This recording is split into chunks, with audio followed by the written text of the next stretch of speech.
Hello, this is Jackie Clementines on behalf of Taunton Youth Culture and Arts Festival with the fourth and final video of the series. If you're just joining us for the first time, rewind back and go to video number 1. But if you've done the first 3 already, you're in the right place. So the first 3 were all about how to write your own original spoken word material. And now we are in session 4. It's more focusing on how to perform, how to record, and how to get it out there into the world. The first thing we need to do is ask ourselves, is it finished? If you've already finished and really feel like it's completely done with, then ignore this bit. But it's something that I've always struggled with, is asking myself, is it done yet? You can write it out, read it, change bits, write it out again and again really. And at some point, you need to make the call. You know what? This is done. I'm happy with this.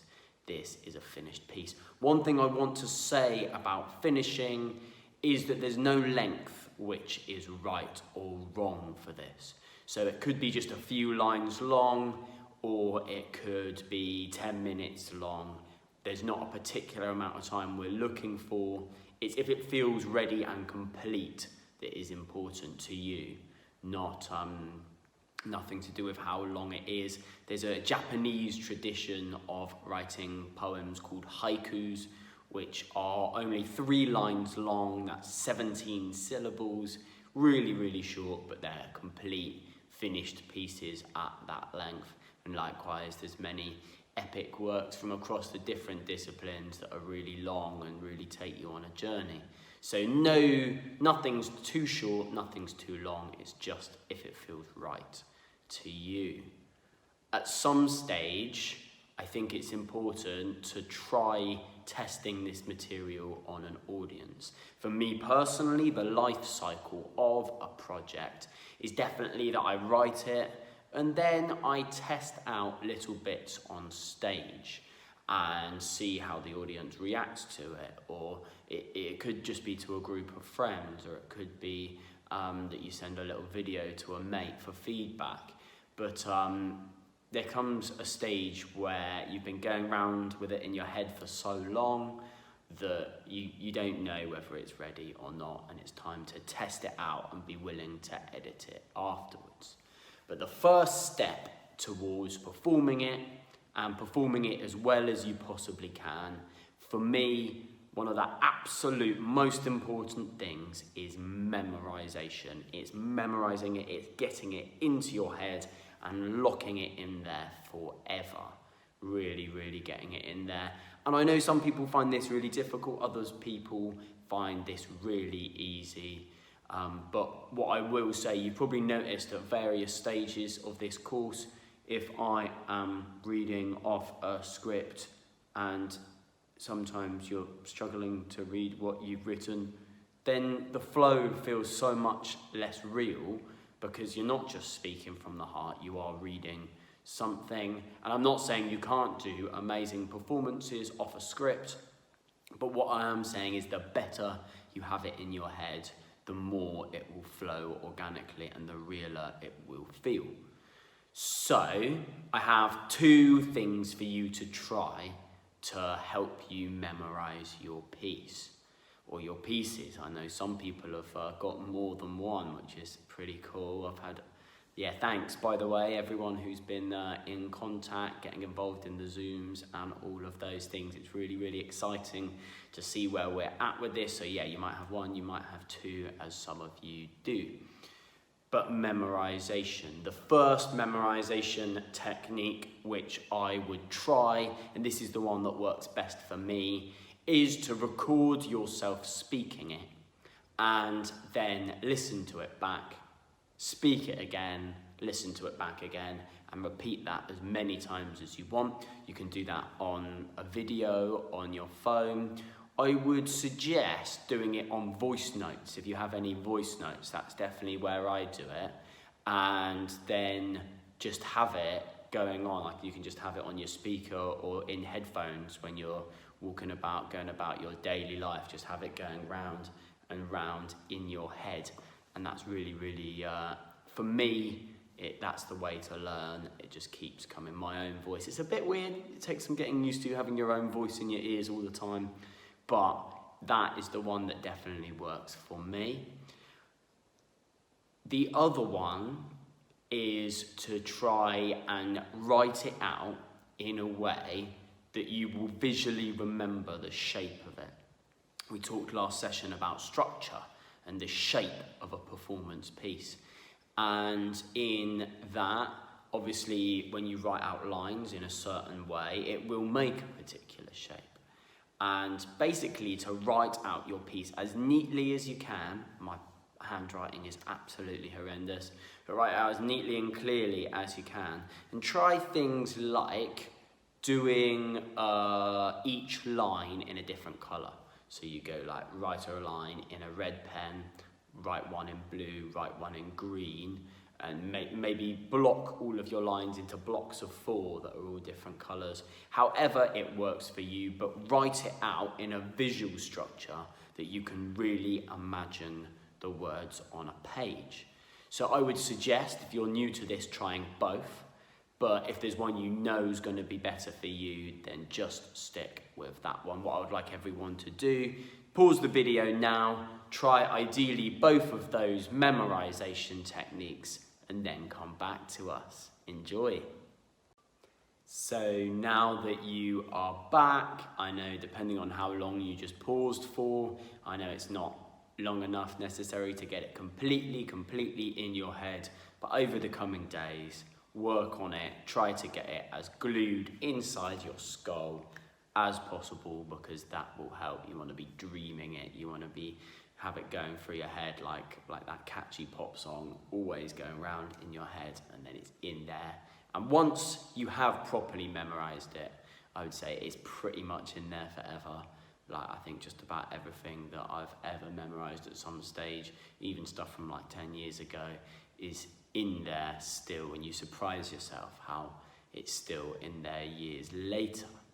So this coming up now is the most difficult bit for many people, and that is taking it to an audience, reaching out and putting your artwork out there into the world.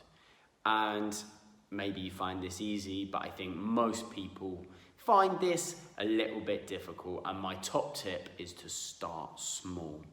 You know, perform to one person at a time and be really real with them about where you're at in your journey. You don't need to go, hey, yeah, I'm like some like awesome like superstar and this is something that's like been really polished, listen to me. You can be like, hey, look, I've just done this course. This is the first time that I've performed it to someone. Would you like to hear it? I'd really like your honest feedback.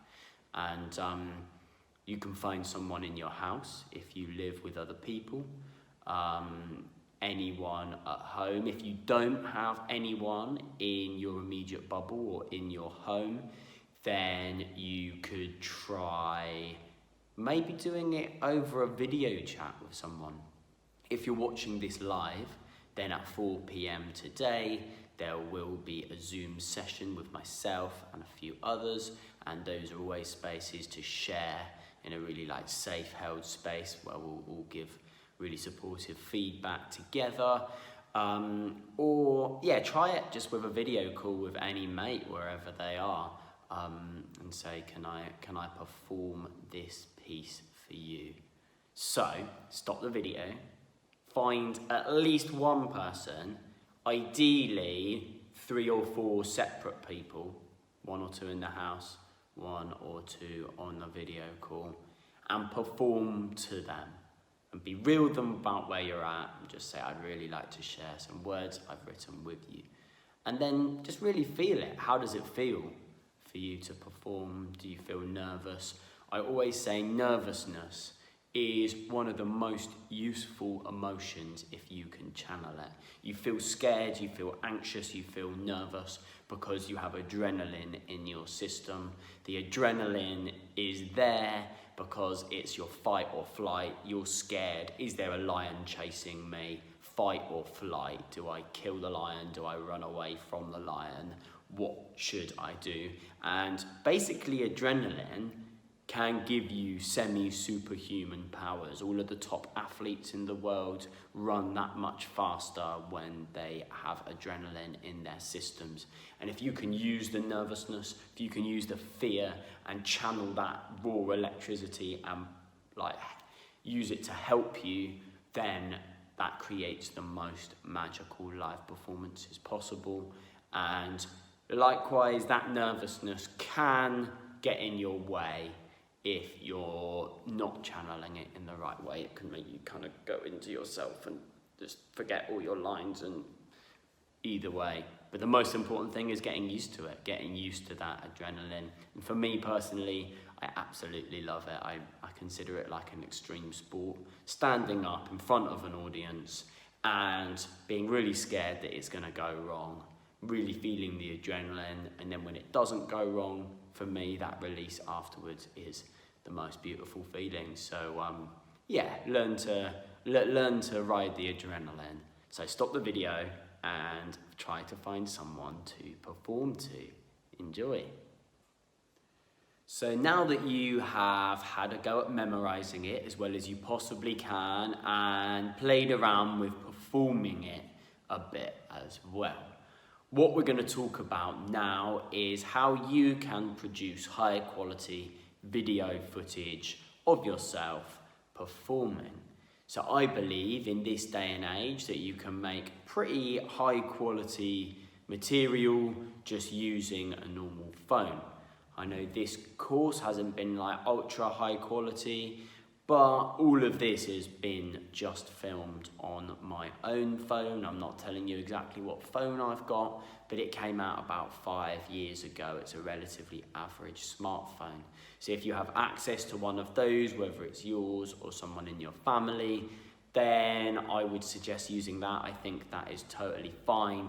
And there's a few things that you can do to make that better quality. One thing I will say before I give you those tips is if you don't have access to any phone, any camera, any recording device at all, please do get in touch with us, because we really don't want anyone to be left out of this because they haven't got access to the tech. Get in touch, we'll definitely sort something out. But here is my list of tips to using a phone to produce something that's just a little bit slicker. Many of you will know this already and it will sound really obvious, but in case you haven't thought about some of these, here they are. So number one is put your phone solidly on something at a steady angle so it's not moving around all the time. If you're kind of holding it and it's going to be moving around all over the place, or even just someone else holding it, it makes it much more wobbly, it makes it much less slick. So yeah, that's the first one, is get it on something. You can get all of these kind of fancy tripods that hold it, which could be worth looking at, but likewise you can just rest it on something and there it is in front of you. So tip number one is resting your phone on something solid. Tip number two is going somewhere quiet.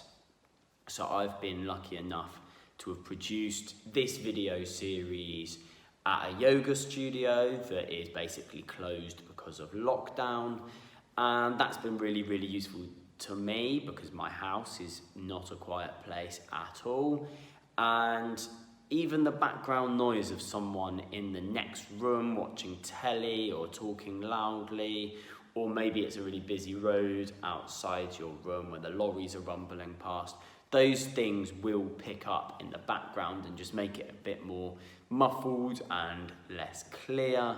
So do your best to find somewhere that's quiet, or a time of day that's quiet. Maybe it's just that you stay up a little bit later than you normally would, to a time when there's less traffic outside, or the other people in your house are in bed, or you just ask them all, I'm making a recording, please can you just zip it for a minute?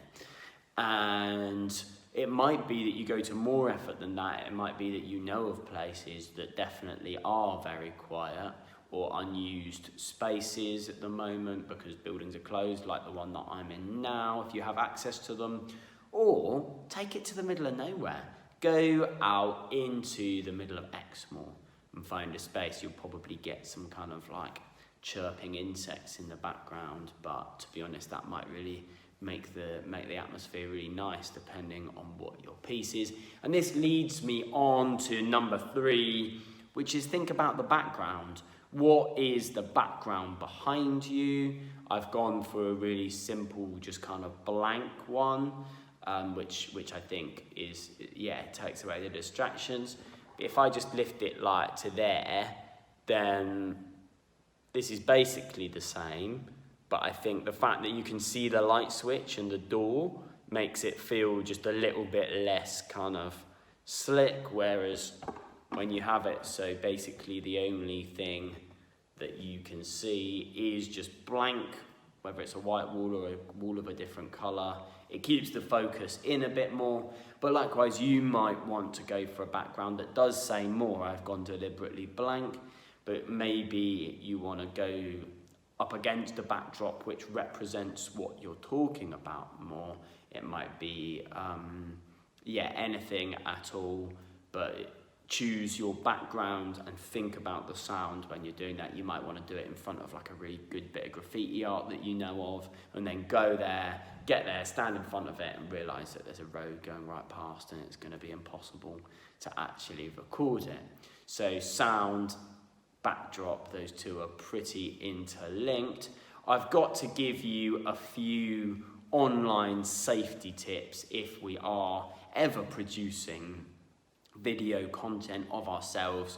We do need to be mindful about what information is being given away by that video and how someone could use that. We've got to think kind of worst case scenarios in our head. So maybe if you're in school uniform or something, then it could be that someone from that video could judge what school you go to. Could be if you've got like something that could give away where you live in it.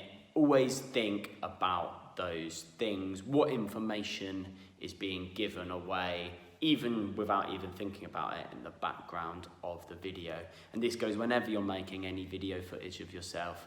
We've all seen it way too many times, whether something really bad happens or not, but like, you mean to make a video about this and ends up getting a reaction because of something in the background that you hadn't thought about. Another kind of related point is think about what you're wearing. I know if you've been like getting your press-ups done during lockdown and you're feeling in good shape, it might be tempting to do a video wearing a few less clothes, but Taika is a youth charity. We're definitely not going to be able to use or even look at anything at all where people aren't fully dressed. And there's a time and a place. Please make sure that you're always wearing a proper amount of clothes if you're sending us in video. And to be honest, I would say making any video footage anytime, just things to think about, keeping ourselves safe and always thinking about where information about ourselves are going. So, with those top tips in mind, I'd like you to stop the video. I'd like you to go to your chosen place, think about how you're going to do it, and make a video of yourself doing it. And maybe make 2 or 3, you can take as many takes as you like, but make a video of yourself performing and then come back to us.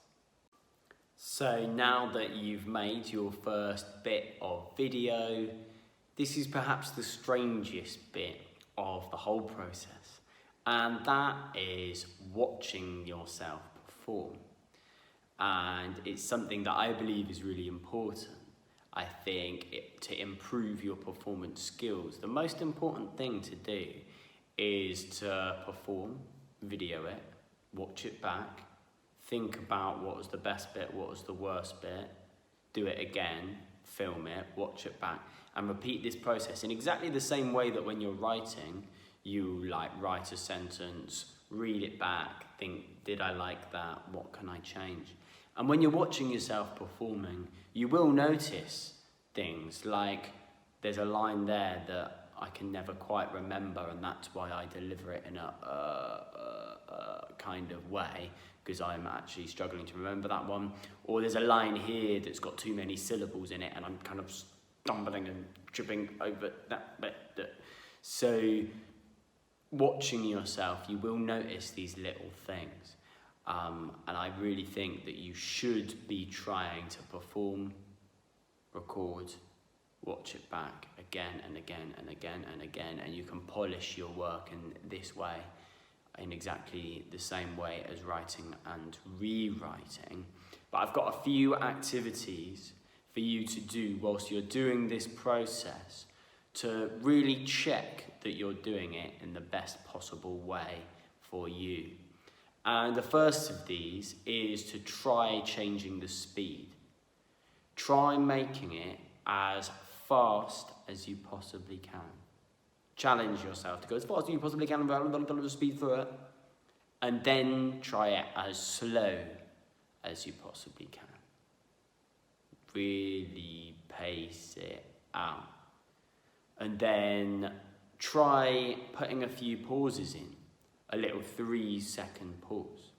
And try putting it in different places. So, this tiger leaps out, ripping down walls. And just try putting those little breaks in at different moments, see how it feels. So try doing it fast, try doing it slow, try putting pauses in. And if you're working with a beat, try it with the fastest beat you can, the slowest beat you can. As we're getting towards the actual finished article now, I will say make sure you are choosing a beat. If you want to perform this with a beat, make sure you're choosing a beat that you have the right to use. Obviously, music is owned, it's intellectual property rights of someone. So if you're like, I definitely just want to use like that Stormzy track, but the instrumental version, then I think you're quite quickly going to run into issues when you're trying to get it out there into the world, that it would just get taken down off social media platforms or something like that. So if you're looking for music, backing tracks that you do have the rights to, I would search into any kind of search engine or video streaming place, like 100 BPM hip hop instrumental rights free or free to use, and there are absolutely hundreds and thousands of them. We've also very kindly had 2 local producers say you can look them up on their SoundCloud and use anything of theirs if you like, and that is Gajengi. I'm going to read out that, so you've got that. That's Gajengi.